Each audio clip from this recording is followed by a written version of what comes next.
I've been drawing ever since I was about 8 years old. My dad was an artist, and I live in a little small town called Canita, North Carolina. We only had one caution light, and all the signs in the town, my dad was the one that painted most of the signs in the town. And when I was younger, I used to actually help him paint those signs. And so that's where I got my start. And he was a portrait artist as well. So I used to always be intrigued by when he would draw me and my brothers just sitting there at the dinner table, and I just fell in love with what he was doing and figure out that I had that same talent. Okay, so when I was a kid, I wanted to be my sister. I have two sisters. It was my older sister. She started drawing, and I said, okay, I have to do this because she does it, and she stopped drawing, and I kept with it, and eventually it turned into this thing where I was actually good at it, but I stuck with it, and it's, even with it being something that I was good at, I wasn't actually good until about 8th grade. So I have the recollection of these drawings that I thought were amazing, and I look back and they were terrible and I didn't know it. But after getting to the point where I could make stuff that I was proud of, it was something that was important to me. One of my objectives for why I do my art is because I want to give off good vibes, inspiration to others, and just put out a positive image, that will inspire anybody that will see it. And because, you can see stuff on TV all day long and it's negative, and it'll have an effect on you. So why not give a good effect, And I just love when people see my work, the reaction that I get from my work. And, so that just encourages me to continue to try to show my work and put out the type of images that I like seeing. Your hope is that your art moves people, because that's really the best thing that can happen. But it's like, it's not just that as artists we're objectively saying we hope that our pieces move people. It's that we have these experiences too. And so for me in particular, I very recently decided that what I needed to do, due to a lot of the things that are happening politically and socially, I needed to focus on creating positive and magical imagery of people of color specifically. So for the MLK Day celebrations, it's really important because we are the people who get to, as artists, we get to create the things that are out for the world to see, that kids get to look at, and it influences them in ways that they don't understand. So I think both of us have the objective of trying to subconsciously get in there and let these kids know that they matter and that they're important and they're capable of anything. So I just hope that, they're inspired and that anything is, and they go away knowing that anything is possible, that because that is what I try to project in my work, is that, that you can be anything you desire to be. You just don't let anything affect you to where, you don't believe in yourself. And I also, my work also says, look at the people who have stood in the gap for you, who have the trailblazer who stood in the gap for you, and now you can do the things that you're able to do. What are you going to give back? And I want to give back the fact that excellence, and that's what I try to portray in my work, is excellent, and so that the next person that sees my work, they can say, hey, I can be excellent too. And then they're passing on something, it's always giving back. And that's what I want to do, is give back that that hope of, or inspiration to be excellent in everything that you do. When you have a gathering like this and you have all these artists who have different paths in their lives, and we're all in the same place together, it says to someone hopefully that no matter who you are, what your background is, or where you come from, you can do the things that you want to do. Because I would assume art is your dream, right? Right, exactly. Yeah, so we're living our dreams right now, and that's really cool. It doesn't mean it's not difficult. It doesn't mean it's not complicated. It doesn't mean that there aren't obstacles, because there always are. But Martin Luther King Jr., as we know, we can overcome. We will overcome, right? Exactly. Yeah, and so there's a little bit of that embedded in all of these things, whether stated or not, but as artists, we're the optimists. We're the ones who are bright-eyed and looking towards the future, but it's not just our future that we're trying to shape, it's everyone else's too. So my piece here today is called Between Us. This is a very special piece to me. This piece is the piece that sort of put me on the map. I won an international art competition in New York with this piece. I won the National Arts Club Award, and that was my first time ever entering the competition. And I won the top award in New York at the Pastel Society International Art Competition. And this piece is a piece with my daughter and my nephew, and it's in the yard that I grew up in Canida, North Carolina. And that tree that's in between it is a tree that me and my brothers used to climb all the time. It's no longer there. So this piece is really special. The piece is called Between Us because the little boy, the little girl knows a secret on the little boy, and he's afraid that she's gonna tell it. He wants to keep it between them. And so, but the little girl, only thing between them is the tree because the little girl is going to tell the secret. And that's something that I had a cousin that used to hold things over my head like that all the time. And so I wanted to do a piece based off that moment. So I have two pieces here. I guess I'll talk about this one first since we're standing in front of it. This piece in particular, like I said, this idea of the objective of creating, it's actually specifically magical and magical and colorful imagery of people of color. There are a couple of artists who I admire. I look at their stuff and I just, once in a while there's stuff that's so good that I get mad. I'm just like, I don't understand how they did this. And one of those artists, he has a particular style where there's this glow that you see. And I was looking up people and trying to find artists that painted black people like this, and I couldn't find any. I'm like, where are the magical looking black people? So I started hunting down all this source imagery of light shining on hair to figure out, how to take that information and put it into paintings that, I wish I could see people that look like me in those paintings. And so now I'm working on creating those paintings in the event that they don't exist. Well, I haven't had very much luck finding them. So this idea of the glow is that in particular, but I also have a billion screenshots, and I had all these different color things that kind of spoke to my soul in little places. And there's this one folder that everything in it was this yellow, just shades of yellow. And so that's where that came from. And there's, this silence, this resolution about her, and I like it. That's all I know. But I started her one night and finished her the next morning, and it just, when I was outside working on final touches, the sunlight came through the trees and just shined directly on it. I was like, all right, cool, this is perfect. The piece that is, the other piece that's called My Little Girl, I did a series of paintings. There were 8 paintings for a reimagining, it's an illustrated children's book of Now I Lay Me Down to Sleep. And I wanted to, again, create it with positive and magical imagery of families of color and people of color.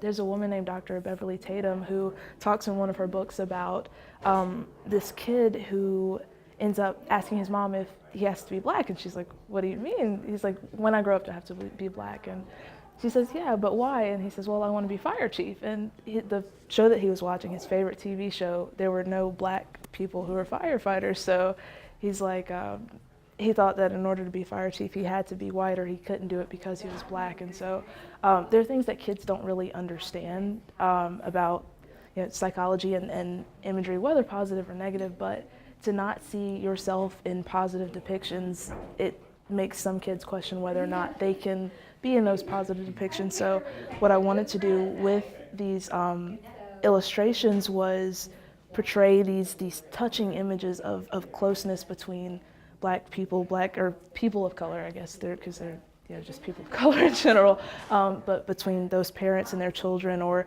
their grandchildren or whatever, because it's not always just parents, sometimes it's grandparents and aunts and uncles or just people that care. But I figured that if a kid could see themselves in that picture or something that felt like almost them, that it would take a little bit of a root in their head and make it where they understand that there can be positivity that's associated with their family, not just negative things, because we hear so much negative stuff about black families, and families of color also just, it's that reaffirmation that there can be love and happiness and support in those families too, even though it's not what you see depicted most of the time. Well, I do a show in Atlanta every year, and about 4 years ago I was doing a show, and Tyler Perry's set designer came into my space, and she was telling me how much she loved my work, and so she fell in love with my work. And every year, I go back to Atlanta. I invite her to my show, and she just year before last, I invited her to a show. She couldn't make it, but she contacted the set designer from Barbershop and told her, you got to check this guy's website out. And she went on my website and saw my work, and she contacted me and told me I would love to purchase 5 of your paintings for the movie. And come to find out, the work was going to be in the main character's house. It was in Ice Cube's house. So if you watch the movie, all the work in Ice Cube's house in the movie is my work. Well, they can go to my website, which is richardwilsonart.com, and you can see all of my work there. You can see my bio, a full bio there. You can purchase my work there. I'm also on Instagram at Richard Wilson Art, and I'm on Facebook as Richard Wilson Fine Arts and Graphics, Inc. So people can find me online, www.darecoulter, dare as in truth or dare, coulter.com. Or you can find me on Facebook. My Facebook page is facebook.com/dareart. Or I'm on Instagram at darecoulter, and to keep up with events that are coming, because there's several shows planned for the year. There are murals planned for this year. There's a lot going on, so.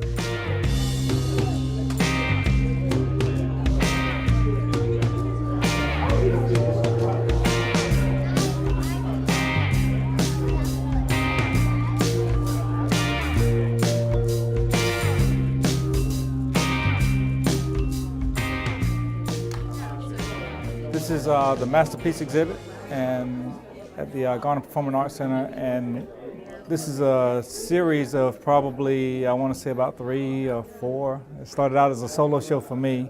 I did 2 shows, and then I started inviting artists on to the shows. So the last one we did was the Black Church exhibit, which we had probably about 200 or 300 people, I guess, at the reception. And it's an ongoing Black History Month exhibit that where we're trying to bring awareness to the arts in the African American community. Well, from this exhibit, we have some very well-known artists on our show. Some of the art has been displayed in movies. Some of these are award-winning pieces.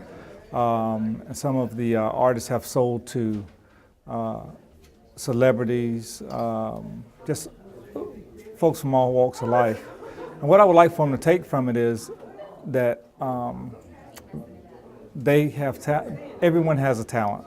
Everyone has something, and we want them to find an appreciation for what they do. They may play music, they may do pottery, they may do sewing, they may do, no matter what it is they do. We want them to feel revived in what they do and know that and be aware that the gift that they possess within them is God's gift, and that they must share it with the world. I have several pieces on display. I have a matching piece with this one, which is a little bit older. It's called Man Cave. This one is called Hair Night, and Hair Night placed second in the 2015 North Carolina State Fair Professional Artist Award. And Hair Night displays a lot of different things about hair care in the African American community. They have the straightening comb. You can see the steam coming from the straightening comb. And it has a royal crown hair dressing. The bumper curlers on the stove. And this lady has already had her hair done, and she's ready to go. She's eating the chips and drinking the RC Cola. But one of the nuggets in this piece that a lot of people don't recognize right off the bat is they put the grease on the back of the hand. And the grease on the back of the hand was something that they did while they greased this, what they call greasing the hair to the scalp, or using the grease as they dress the hair. And this piece, it just tells a story from back in the day, from a place where there's pot belly stove, and there's a lot of things going on in this piece. next year, I'm trying to figure out what we can do that's going to be better than this one. As with last year's show, they just get seem like they get more difficult, but they're getting recognition. They're getting people look forward to it. They ask me about the show, and we're just looking to bring, like I said, bring awareness to art in the Garner community, and not only art but African American art. It's a lot of hidden talents there, and we want to inspire the kids, those that want to do art and come by and see the show. We want them to get some kind of inspiration when they walk away from the show. That is my ultimate goal, is for them to be inspired in some way, to activate their gift in them so that they can use it to bring awareness to different things, to the community, and just and find something in them to do, you know, and stop any kind of, if it stops any kind of violence at all, I'm for it. Yeah, I didn't know I had my talent. I had a call from upstairs, way upstairs, that I was told to go out and get paintbrushes and paint, and this voice spoke to me, and I did it, and I could do it, and it was just like, it was just something I've always done, and had never done it before. So I mean, I can just only imagine seeing a kid pick up a guitar and start playing it, or get on the drums and start playing the drums, and just be able to play them and never have done it before. I can understand that, and I've met people that's done it, and so I can understand that. I can relate to them, and they're like, whenever talking to them and conversing with them, it's like a spark in them. You know what I mean? It's like it's something that's set on fire in them, and not only that, but they can also enjoy what they do. You know, that's a big thing about a hobby or something that you do, is to have something that you really do. My niece makes little bands out of rubber bands, like little bracelets and stuff, and she started creating different intricate pieces. Like if it's something that you like, if it's a camera, for instance, she'll take and make a camera out of it and just make different items. But that's art. That's using her creative side, and I keep her up on it, because I think that's one of those people that's in that comes to the shows, and she comes and frequents the shows and see the shows, and it's just that's what you want to do. You want to give back, is what you want to do, and that's what it's about, is giving back. You can find my artwork mainly on my Facebook page, is Art by LeGrant on Facebook, and I have a website. It's www.legranttaylor.com.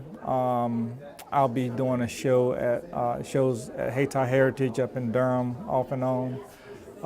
You can find my work around Garner. This exhibit will be up until February the 29th. It'll come down. So if you're in town, come by all means, and come by. And not only that, but come by the Garner Performing Arts Center. They always have artwork in the lobby. And I think they put on some awesome shows in here. It's been a blessing to my life.